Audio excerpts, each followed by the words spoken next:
Dumela, and this is Bible Today. Welcome. Kalina Kikiamogetswe wa Gamolodi. Today we are having a very interesting topic. We are touching on courtship.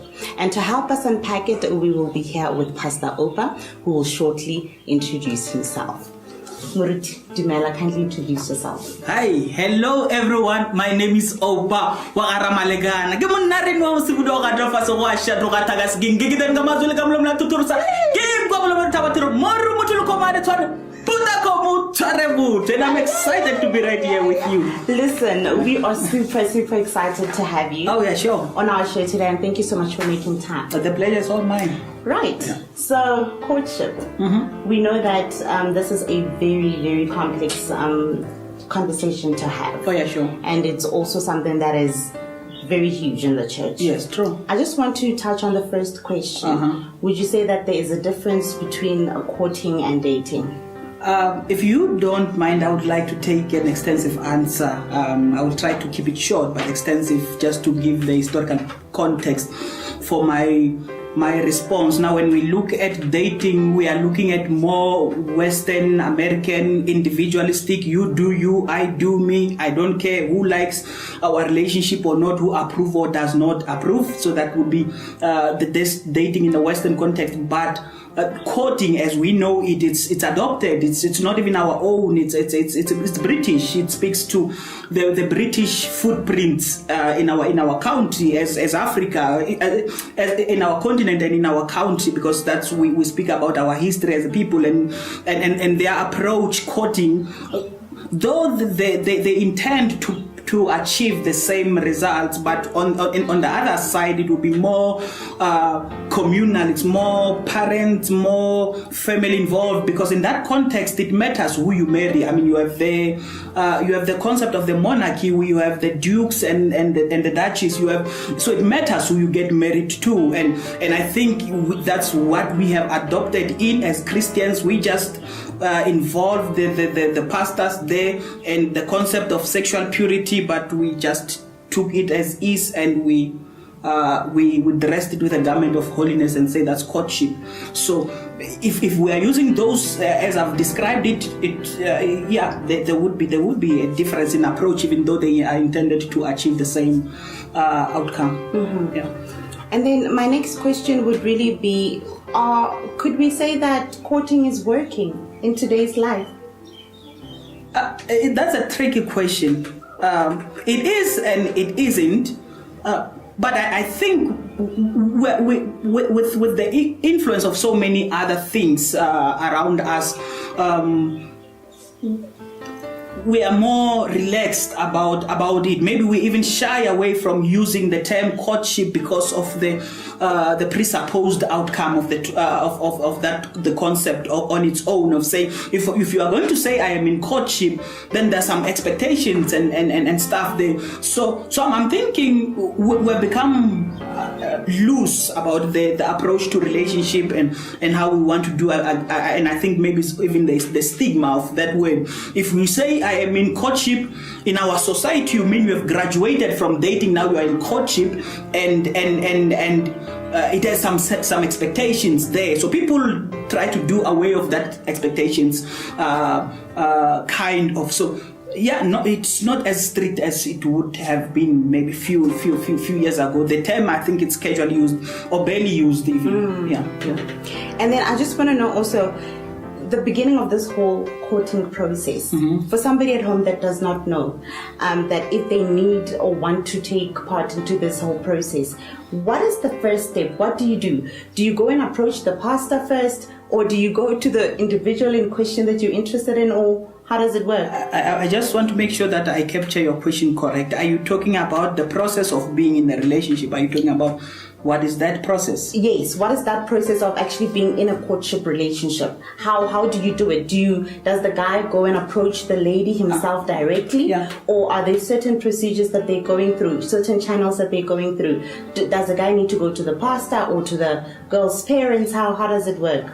Again, as I've said, we're using the word loosely as it relates to courtship, and sometimes we use courtship and dating. Sometimes we, in a church setup, I think the sin that we do is space. We don't communicate the dating part, which is the almost getting to know each other. We're just talking the engagement part, and that's where we put our emphasis. But what we are actually saying without saying it, it's you can go ahead and date. It's not our business. Just tell us when you are ready to get married, then we can take it from there. That's when the pastors and everyone would really be involved. But this part we don't. The dating part, which is just knowing each. In fact, there's just a lot of stigma around dating and stuff. We just prefer to take it as it comes and stuff. So you ask me what is the proper process. The real answer is I don't know. But there comes a space where. When you feel you are here's my vantage point as it relates to relationship. Here's what I'm thinking, here's what I'm proposing. And it's not a romantic verse, it has nothing to do with all of those things. It's Matthew 22. If you look at Matthew 22 verse 36 to 40, the great command, you shall love the Lord your God with all your heart, with all your soul, and with all your mind.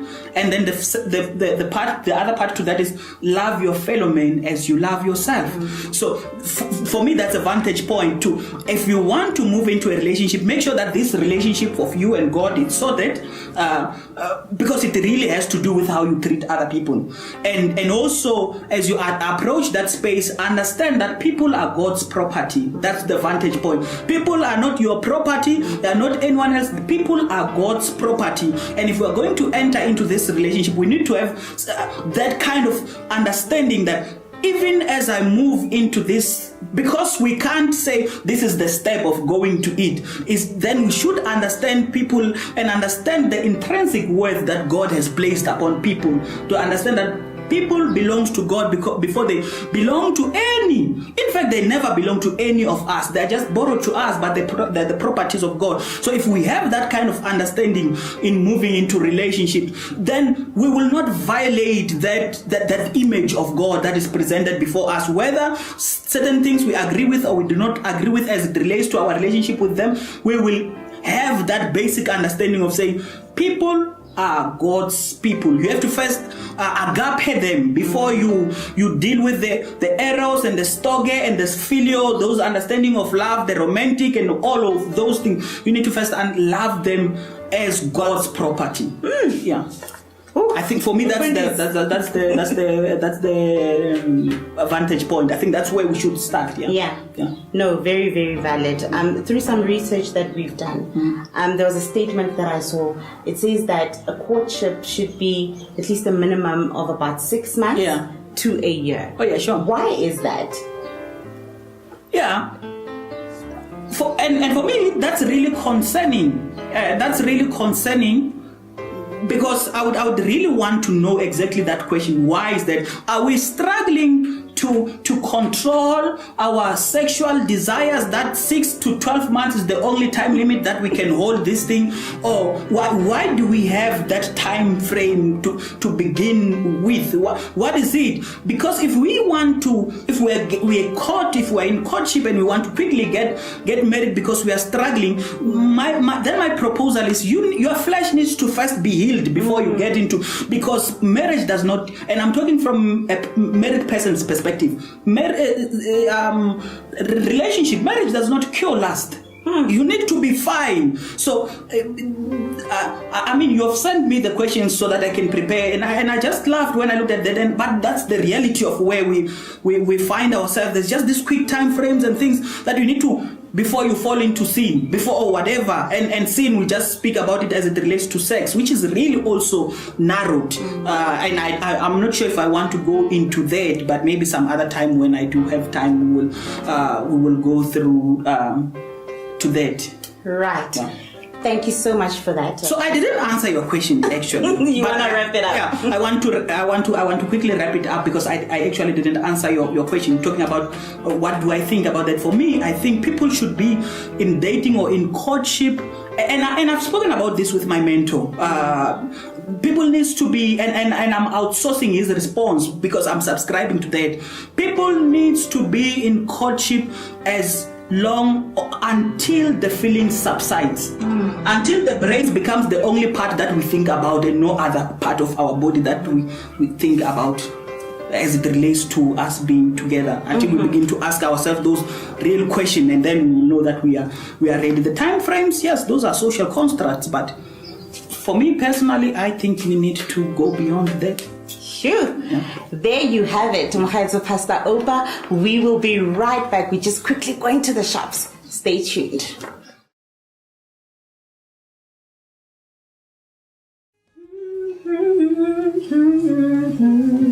Hella.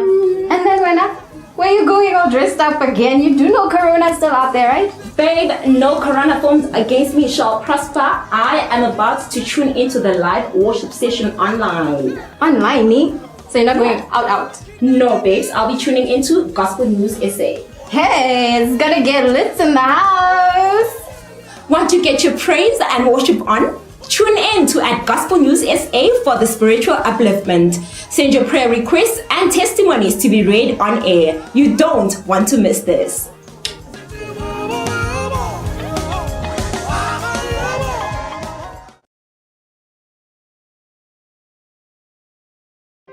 Hello and welcome back. You are still watching Bible Today. Listen, it's amazing today, and we are still here with Pastor Opa continuing with our session. Sure. Yes, listen, there was something that you touched on a little bit earlier on about how the Eurocentrics do courtships. I just want to know, what is the African narrative surrounding that? Okay. I'm not a deep historian, but I will try to bring it, especially in the context of what we are speaking about now. I've already spoken about the Western worldview, American, you do you, I do me. We spoke about the British, where it's more communal, it's more family. Family decides. Even if you like this person, but if they don't fit the category of the family, then they decide no, it's not gonna work or whatever. They bring the influence. Even if they don't communicate the influence, they will make sure that the odds are against the two of you moving together, whether by presenting situations and stuff. But then we have the African one, which dates back where when parents, this was more parents and using the wisdom of parents to able to help their children navigate, because people got married young. So those who are old, the parents will then go out, they will look for a husband they will look for a wife for you, and then they, as the parents will agree, and then they will bring a wife for you, but then they will do obviously the dowry, they will do the lobola and solemnize that event. Now, in the context of what we are speaking about, because we have realized as time goes that can be so challenging to have someone being brought to your space. You can imagine that even in the day and age that we are living in. So what we have then done is we have divorced this completely, and everything that has to do with that, mostly we're just holding on to lobola, which is the only thing. The rest we have done away, but we have taken the European, we have taken this British approach where it's family, but we have brought in the pastor into the space. We have introduced the concept of sexual purity, because even as a Christian, from a Christian space and even from the British spaces, you can't meet with a lady until there's that agreement, that family agreement, and we have kind of taken that as we move.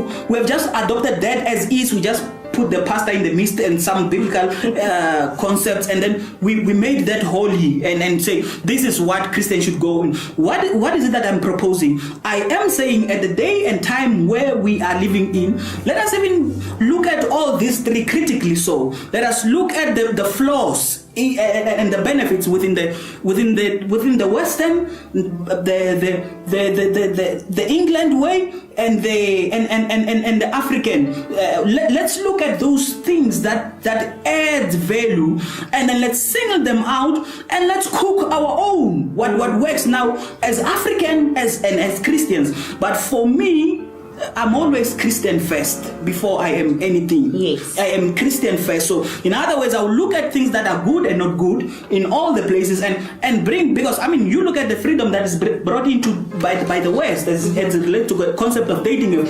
I will choose this person regardless of what. The concept of freedom on its own, I like that for me, that you are able to choose the person that you like. But also the British of having the family and friends and close people to help you to discern whether this thing is right, it's correct, help you to see, because sometimes the two of you might not see things that other people see, but also you still have to draw boundaries of to what extent you allow external factors to affect this or to impact. And then look at our African lobola system, the way of knowing family and all of those things. What are the values that we can take out the family dynamics, also the communal dynamic, and bring it together into a space, and then cook our own concoction with God as the foundation, as I've already said, with God as the foundation and people as His product, and navigate this thing. So we need to pull in those worldview and cook our own. Or maybe we don't even have to pull from any of those. We just have to chart the course from where we are at now. But look at what can be added into this space that can edify this relationship. All right. Yeah. I just want to touch on Pastor Opa on the pressures. Oh yeah, sure. That come with courting. Yeah, sure. What are the pressures that come with this? Look, courting, and also as adopted from the British, even also from the church setup, it's you have a pastor involved, you have a family involved, you have all these people involved. You like this person, but somewhere along the way, and maybe your family likes this person, and you have introduced them to the family, and maybe the pastor too, they think he's a great man of God.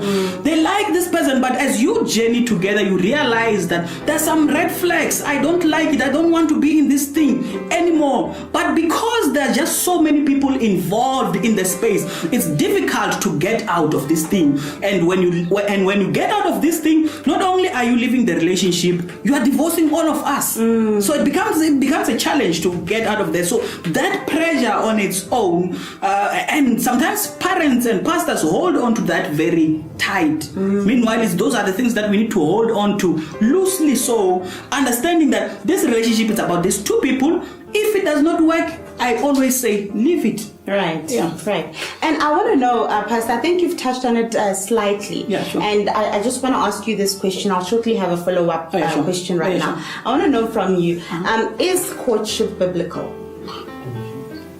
As given the context that I've already provided, no, it's not. It's not. It's cultural.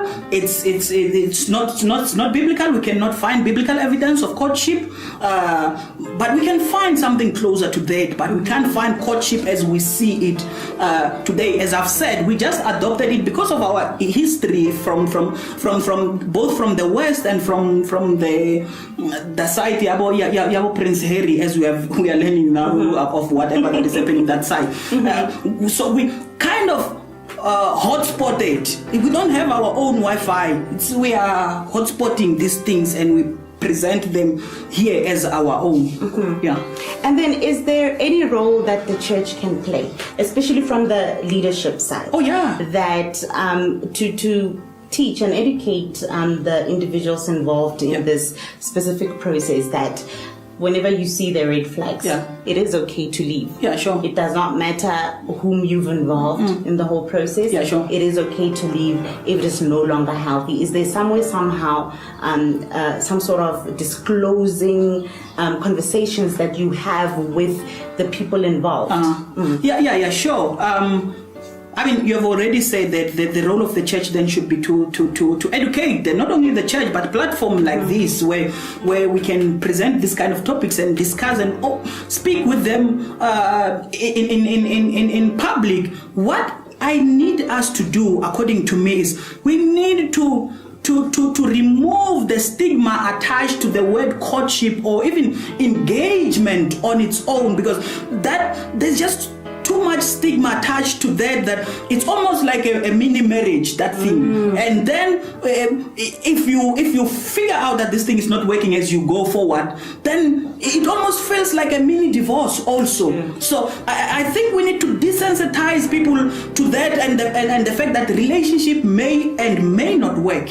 The relationship can do, it's 50-50. Yeah. And we need to go into those spaces. The church needs to prepare people to understand both young people and parents involved in the process, to say, don't be quick to call other children makoti when they're not married to your son and stuff like that, because that it becomes a problem as time goes. Then your son is no longer interested, but when you are holding on to makoti and stuff like that. So I think there's a lot of education that needs to happen in that space.